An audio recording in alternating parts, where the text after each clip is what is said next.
episode of the Southeast Asia PRSME Help Desk video podcast. My name is Valentina Salmeraghi. I'm the IP Business Advisor of the IP Help Desk. Today we're going to discuss IP enforcement in Indonesia.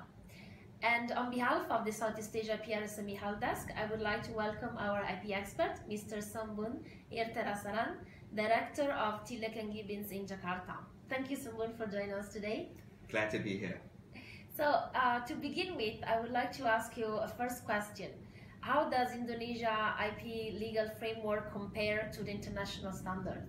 By the end of 2016, we are going to have new patent laws, new trademark law that will be shaping the new IP landscape for Indonesia.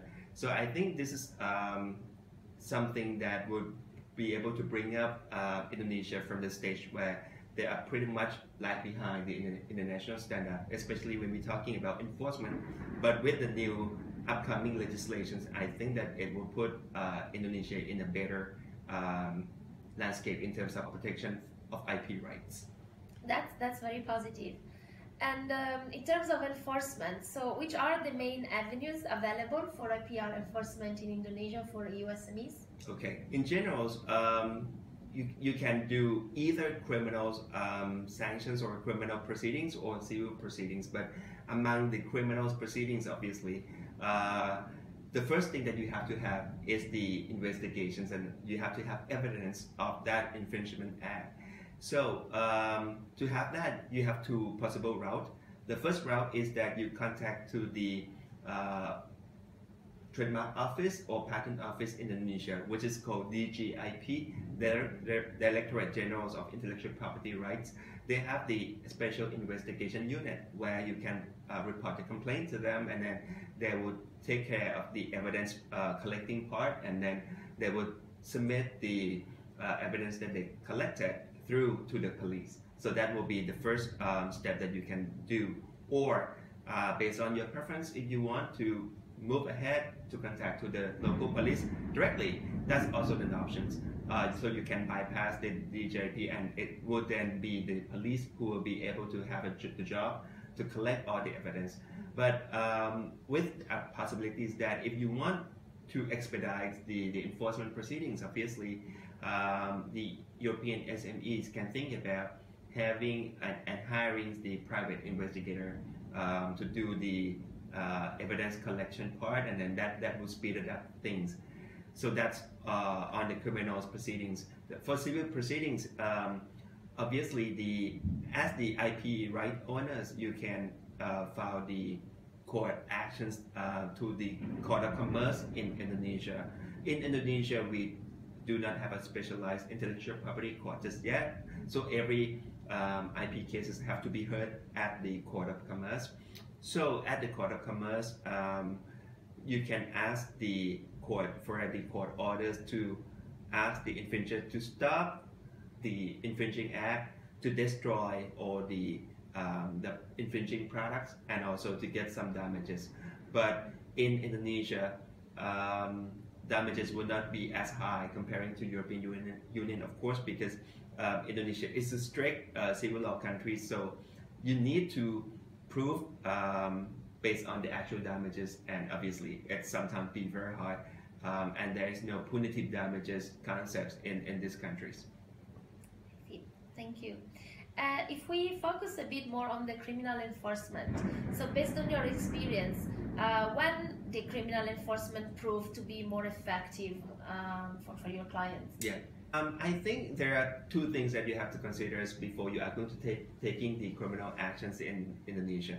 First, you need to have the local language into that, because if, for example, you would like to put somebody into the jails, and then you have to prove that there has been a damage on that on your business, then you have to prove that you have business in Indonesia. Your trademark is using, your patent has been used in Indonesia, stuff like that. And you would not be able to prove the use if you don't have a valid agreement with the local partners, and that agreement has to have the Indonesian Bahasa into that. So that's the first things about the local language. The second thing, you need to own IP rights. If you don't have any IP right registered in Indonesia, you will not be able to entitle to any criminal proceedings. So the European trademark, for example, the EUTM that you have registered in European Union, you will not be able to enforce it here in Indonesia without having the local Indonesian trademark registration, for example. So these are two things that you have to consider before you are going to take criminal actions in Indonesia. Now, do you think that the criminal enforcement is a viable option for SMEs so far? Yes, it's still a possible way, but obviously we know that Indonesia is still having some problems in terms of bureaucracy, and that's something that before you are going to do that, you need to consult with the local advisor, and then a strategy has to be well crafted before you are going to reach out to the police. Yes. Okay, so this is quite comprehensive in terms of criminal enforcement. And if we focus our last question then on your experience on civil enforcement, and which are the main information that you would like to share with our European SMEs? Sure. Before that, let me tell you that in general, like in many Southeast Asian countries, people usually would prefer to go on criminal actions as opposed to civil actions in Indonesia too, simply because the damages are very small, and that would not be having a deterrent effect against the infringers.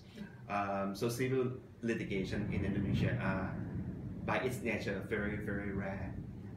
But there are some of the cases, and I would say that some of the cases that have been successful in terms of civil litigations, the aim would not be to get the compensations or damages from the infringers, but the aim would be to stop that infringers from producing, infringing, or counterfeiting goods. That's more of that aim.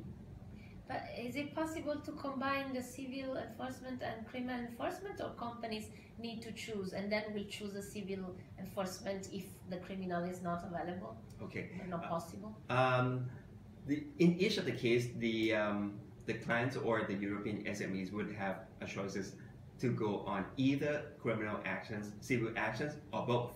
But to go on both ways, usually it will not be preferable simply because of the cost issues, because each of the proceeding will have to be on its own, and a different set of evidence and hearings and proceedings will be done, and that's why usually people would prefer more onto the criminal actions simply because of that. Okay, very clear. So with this, we shall wrap up our interview today, and thank you very much, Sembun, for sharing your thoughts and also this valuable advice to us. And so thank you very much for inviting me. Yeah. And this video was brought to you by the Southeast Asia IPR SME Help Desk.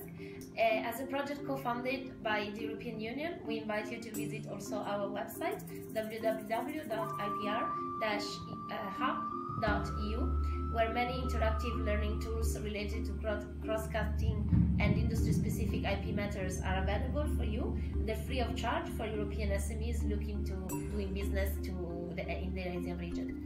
See you soon in another video. Goodbye.